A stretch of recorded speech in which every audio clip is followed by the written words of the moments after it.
16장 7절 8절 말씀입니다. 사람의 행위가 여호와를 기쁘시게 하면 그 사람의 원수라도 그와 더불어 화목하게 하시느니라. 적은 소득이 공의를 겸하면 많은 소득이 불의를 겸한 것보다 나으니라. 아멘. 현실을 보면 7절 말씀은 꼭 정반대이지 않습니까? 예수님이 하나님 아버지를 기쁘시게 안 해서 십자가에 매달려 죽었습니까? 스데반이 하나님의 진리를 거슬러서 돌에 맞아 죽었습니까? 바울이 사탄을 기쁘게 했기 때문에 그를 죽이려고 했던 자가 많았습니까? 다윗이 뭘 잘못을 해서 사울이 그를 죽이겠다고 일평생에 쫓아다녔던가요?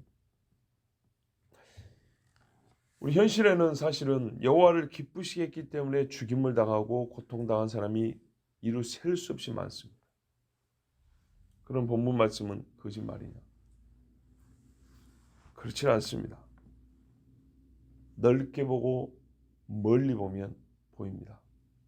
무슨 말이냐면 좁게 보고 가까이만 보면 아까 예를 들어드린 것처럼 여호와를 기쁘게 한 자들이 고통당하고 미움받는 것밖에 안 보입니다.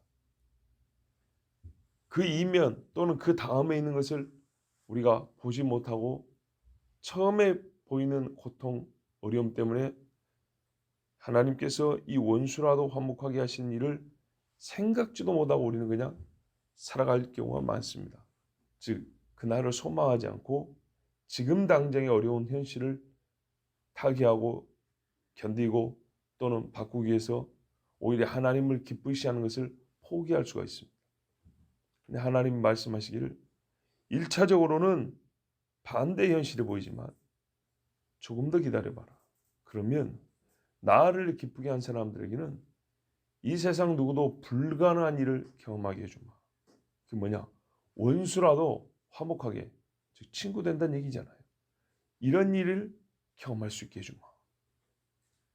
성경에 어떤 예가 있을까요? 스데반이 죽었죠. 죽임을 당했죠. 그러나 여러분, 그 죽임 당할 때 스데반의 모습이 그를 죽인 사람들의 마음에 양심에 자국을 남겼어요. 그의 얼굴이 천사의 얼굴과 같더라. 자기들은 마귀처럼 사람을 죽이는데 죽어가는 사람은 천사 얼굴 같다는 것을 증언한 자들이 바로 죽인 자들입니다. 그 얼굴을 누가 봤겠습니까? 다윗이 사울의 집과 원수됐는데 자기가 원한 것이 아니었습니다. 사울에게는 사단이 임했고 다윗에게는 하나님의 영이 임해서 사단이 다윗을 원수처럼 여겼습니다. 그런데 얼마 지나지 않아서 사울의 집이 다윗의 발 아래 무릎을 꿇었습니다. 더 이상 싸울 일이 없게 됐습니다. 그리고 다윗은 요나단의 아들을 불러다가 왕자의 자리에 앉히고 같이 밥을 먹었습니다. 이 일이 하나님이 아니고서는 누가 할 수 있는 일이겠습니까? 누구보다 예수님의 십자가 죽음은 예수님을 욕하고 못 박은 자들의 마음과 생각이 바로 하나님께로 또 예수님께로 돌아서게 했습니다. 여러분, 예수님을 구주로 시인하고 하나님의 아들로 고백한 자가 누굽니까? 그 현장에 있던 한편의 강도와 백부장이었습니다. 지금 매를 맞고 침뱉음을 당하지만 그들 중 누군가는 나의 하나님을 기쁘시하는 행위로 말미암아 구원의 기회를 얻습니다. 즉 예수님을 때리고 못 박은 사람들 중에 누군가는 바로 십자가를 지시는 아버지를 기쁘시게 하는 아들의 행위로 말미암아 구원 얻을 기회를 얻습니다. 즉 하나님과 화목하게 되고 예수님과 화목하게 되는 기회를 얻습니다. 그와 내가 형제가 되는 것입니다. 한 가지 더 예를 들면 야곱을 보십시오. 삼촌 라반이 품삯을 10번이나 속였습니다. 그러나 야곱은 밤을 지새우기를 여러 번 했고 여러 번이 아니죠. 거의 특히 추운 날 추위에 떨면서 밤을 지새우며 삼촌의 양들을 돌봤습니다. 삼촌에게 신실한 거죠. 그러면 삼촌이 줘도 더 줘야 될 텐데 안 주려고 자꾸 숨겼습니다. 그러다가 결국에는 서로 약속한 바에 따라 양을 쳤더니 야곱의 양과 짐승은 많아지고 삼촌은 고만고만하고 여기는 조금 약한 것들이고 야곱의 것은 아주 토실토실하고 건강한 것들이고 그것 때문에 삼촌이 야곱을 미워했습니다. 원수 삼았습니다. 어느 정도냐? 자기 딸을 줘놓고도 야곱을 죽이려고 했습니다. 그리고 다 뺏어오려고 그랬습니다. 그 추격이 왔죠. 근데 왜 그 일을 못했습니까? 야곱의 하나님, 아브라함과 이삭과 야곱의 하나님이 꿈에 라반에게 나타나서 뭐라고 했습니까? 건들지 마라 그랬습니다. 그래서 건든다는 말이 이거 얼굴 예쁘다고 살짝 만져보는 얘기 아니죠. 라반 본인도 그랬습니다. 내가 능히 너를 칠 수 있으나 너의 하나님 여호와가 어젯밤 꿈에 나에게 사자를 보내서 너를 손대지 못하겠다. 그러므로 손만 못 댄 게 아니라 깨달은 게 있겠죠. 이 사람이 하나님의 사람이구나. 지금까지 보니까 야곱은 앞으로 계속 강성해질 것이다. 그런 것을 예상할 수가 있죠. 그래서 본인이 먼저 화평의 조약을 청합니다. 그래서 두 사람이 돌을 가져다 세우죠. 그 돌 무더기가 라반은 자기 동네 말로 여갈사하 두다라고 부르고 야곱은 그것을 갈르엣 또 미스바라 불렀다 했습니다. 말의 뜻은 우리가 서로 떠나 있을 때 여호와께서 나와 너 사이를 살피시옵소서 함이라. 라반이 먼저 이렇게 청했습니다. 내가 너 사이에 이 두 무더기를 보고 이것이 증거가 된다 그랬습니다. 내가 이 무더기를 넘어서 너에게로 가서 해하지 않을 것이고 네가 이 무더기 기둥을 넘어와서 날 해하지 아니할 것이라. 청한 이가 라반입니다. 자, 이렇게 해서 죽이려고 쫓아오기 시작했는데 야곱과 라반은 그날 어떻게 해요? 화평의 조약을 맺었습니다. 이삭 이야기도 유명하죠. 샘물을 파는 데마다 사람들이 흙으로 돌을 메꿔버리고 쫓아내고 그랬더니 나중에 하나님께서 이삭에게 100배의 결실을 주는 거 보고 쫓아낸 자들이 와서 먼저 화평의 조약을 청했습니다. 하나님의 말씀은 항상 옳습니다. 왜 쫓겨났고 왜 미움받고 왜 죽임을 당할 뻔했습니까? 하나님을 기쁘시하는 자였기 때문입니다. 그러나 하나님을 기쁘시하였기 때문에 그 다음을 경험할 수 있습니다. 원수까지라도 화목하게 하시는. 누가 화목하게 하죠? 사람의 아니라 하나님이 그 일을 하시는 거죠. 하나님이 하시는 그 일을 하나님을 기쁘시게 하는 자만 경험할 수 있습니다. 8절에 적은 소득이 공의를 겸하면 많은 소득이 불의를 겸한 것보다 낫다 했습니다. 아합이 나봇에게 불의를 행함으로 포도원을 뺏었습니다. 거짓 증인들을 돈을 주고 매수해서 하나님과 왕을 저주했다고 하라. 나봇이 그런 못된 말을 했다고 하라. 그러면 이 사람은 돌에 맞아 죽을 죄를 지은 거거든요. 그래서 나봇을 죽이고 포도원을 뺏었는데 그 말은 곧 아합은 불의로 포도원을 늘린 겁니다. 자기 포도원을 늘린 거라고요. 자기 소득을 늘린 거죠. 아가는 여리고의 모든 재물은 다 하나님 것이라 이거를 헤람이라고 합니다. 싹 없애버린다 하죠. 왜 싹 없앴냐? 사람 누구도 소유하지 못하게 하는 겁니다. 하나님의 것이다. 모든 것이 다 하나님의 것이다 라는 것을 인정하는 게 뭐냐면 사람이 손을 못 대게 없애버리는 겁니다. 불로 온전히 태워 번제하는 것처럼 싹 없애버리는 겁니다. 그런데 아가는 하나님의 재물을 탐냈습니다. 불의로 소득을 늘렸습니다. 은과 좋은 옷을 숨겼다 했습니다. 가룟 유다는 자기가 원하는 재물, 많은 재물이죠. 은화로 30개면 사람을 사고 팔 정도의 양이라고 그랬습니다. 큰 돈이죠.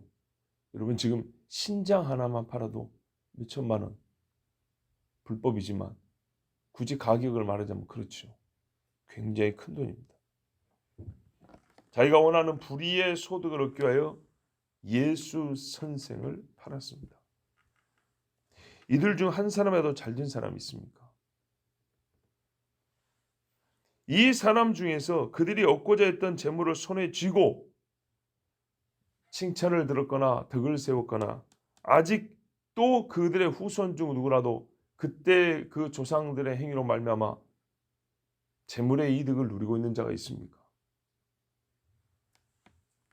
아니면 당시라도 행복했던 건가요? 아합이 행복했습니까? 아간이 행복했습니까? 유다가 즐거웠습니까? 한 사람도 없습니다. 한 사람도.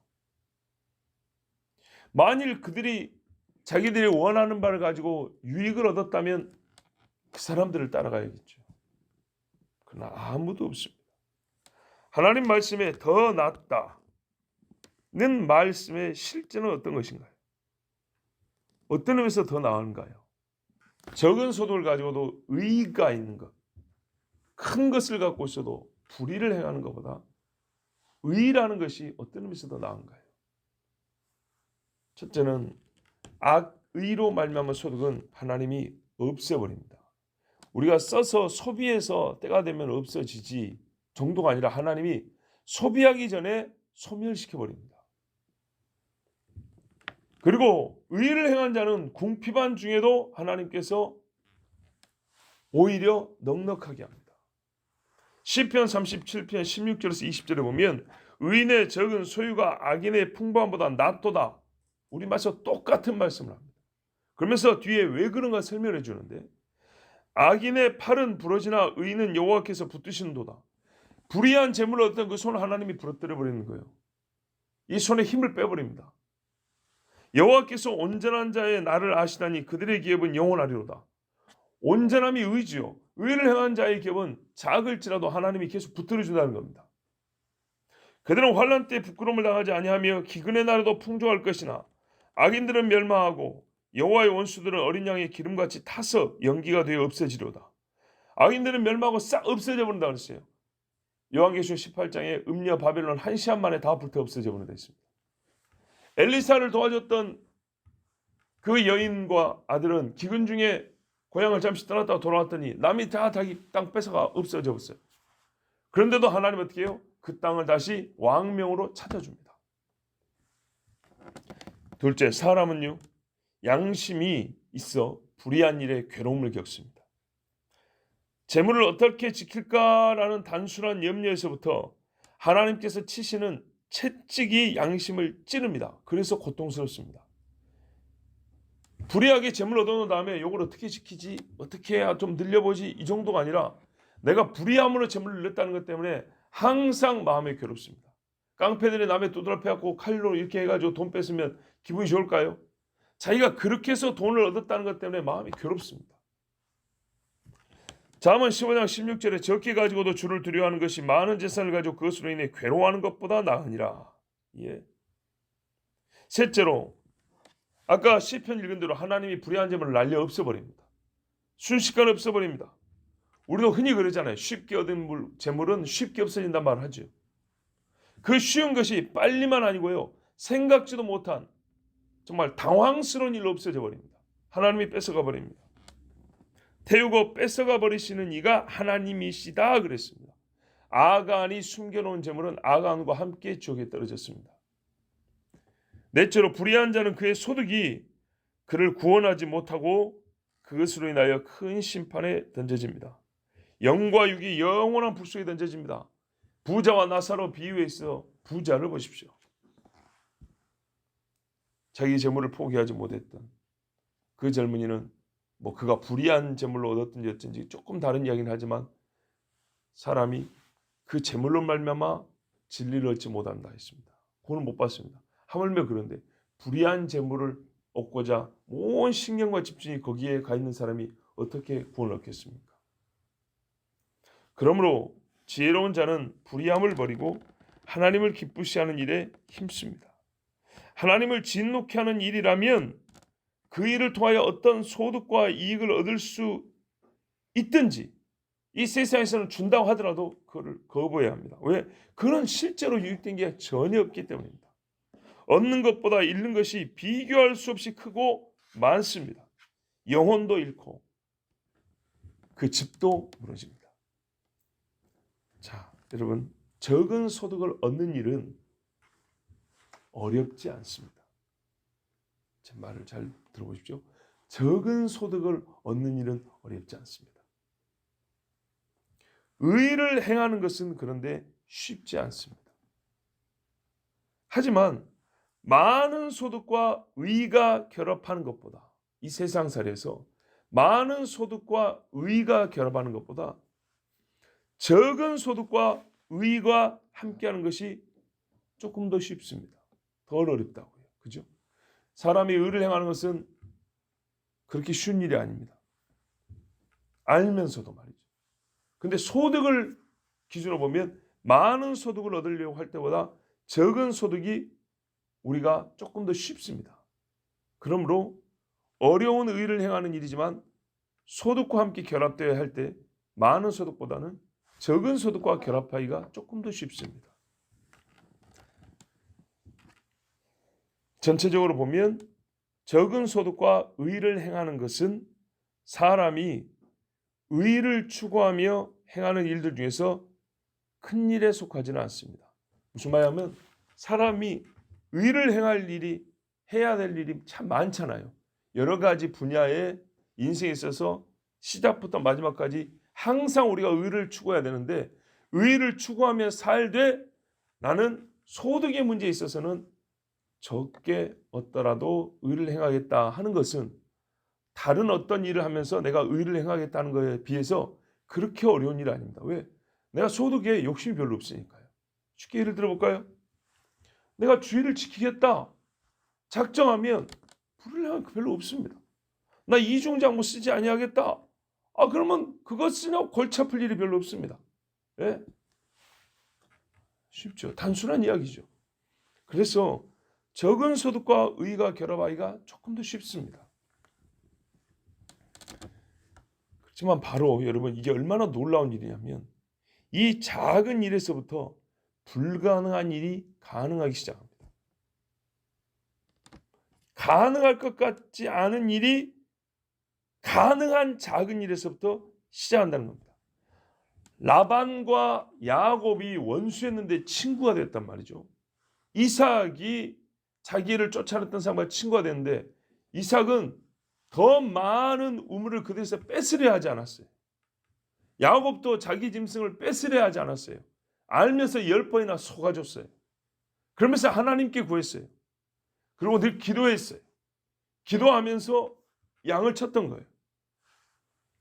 말이 안 됩니다. 짐승들이 교미할 때 이 나뭇가지 꺾어서 한다고 해서 이건 객관적으로 사회적으로 공적으로 용인되거나 인정된 방식이 아닙니다. 그 자체가 무슨 교묘한 자기만 알고 있는 어떤 불법적인 게 아닙니다. 하나님께 의탁한 겁니다. 그때 어떻게 됐죠? 신실하게 삼촌의 양을 치면서 하나님께 의탁한 그에게 하나님이 재물도 늘려주고 삼촌과도 화평하게 해주고. 여러분, 가능한 작은 일에서부터 불가능할 것 같은 일이 시작이 됩니다.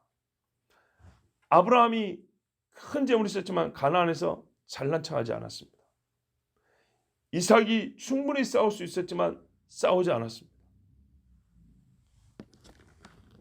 이처럼 얻는 것이 적어도 하나님의 의를 지키고 따르는 사람, 바로 이 사람에게 하나님은 원수와의 화평도 허락하십니다. 여러분, 다윗이 한 일을 보십시오. 그는 많은 재물을 위해서 싸운 것이 아닙니다. 그러나 하나님께서 그에게 사방의 평강을 주셨다 했습니다. 그리고 성전을 짓고도 남을 만한 재물을 주셨습니다. 그 아들 솔로몬도 보십시오. 하나님께서 그의 심중을 보니까 솔로몬이 왕권을 사용해서 재물을 더 얻고자 하지도 아니하고 원수 갚는 것을 원하지도 아니했습니다. 열왕기상 3장에 보면 솔로몬이 치레한 지 시간이 제법 지난 다음에 구한 겁니다. 이 백성을 다스리기 시작하고 요압도 불의한 자로 죽이고 또 누굽니까? 시므이, 아비아달, 아도니아 이 불의한 자들에 대해서 판단을 다 했습니다. 그렇게 판단을 하고 옳게 했습니다. 그리고 통치를 계속해 나가는데도 그렇게 잘했는데도 불구하고 필요한 것이 지혜라. 더욱 그걸 깨닫게 됐습니다. 그래서 그가 하나님께 작정을 하고 1000번제까지 드리는 그런 겸손한 모습을 보이는데 천만에 이게 얼마나 큰 겁니까? 그런데 그때 하나님께서 그 심중을 봤기 때문에 직접 오셔서 물었습니다. 너에게 뭘 해주기를 원하느냐? 역시 솔로몬은 말했습니다. 하나님께서 맡기신 백성이 많아. 내가 왕으로서 판단해야 될 일이 많은데 판단할 수 있는 지혜를 주십시오 했습니다. 야, 그랬더니 하나님이 직접 해석을 하잖아요. 네가 재물 얻기를 구하지도 아니하고 원수 멸하기를 구하지도 않고 오래 살게 해달라고 구하지도 아니하고 나의 양들을 위해서 구하니 그것이 내게 합하다. 네가 구하지 않은 걸 내가 더 주겠다 그랬습니다. 그래서 다 줬지요. 하나님이 심중을 살피심으로 여러분 바로 이렇게 의롭게 구하는 거 이건 가능한 일입니다. 그랬더니 하나님께서 이게 세트로 다 주어지는 일은 우리 인간의 삶에서는 불가능하도 여겨지는 일입니다. 그런데 하나님께서 불가능하게 보이는 그 일을 매우 쉽게 솔로몬의 일평생에 누리게 해주셨습니다. 하나님의 말씀은 얼마나 확실한 약속인지. 우리가 적은 소득을 취하면서도 의를 행하는 것을 보면 하나님께서 우리가 그 외에 구하는 것들도 네가 악을 행하기 위해서도 아니고 사람들 위해 높아지기 위해서도 아니고 정말로 나의 자녀로 살기 위해서 네가 구하는구나. 하나님께서 그렇게 인정하시고 원수까지 화평하게 해주십니다. 이 말씀이 하나님의 약속입니다. 기도하겠습니다.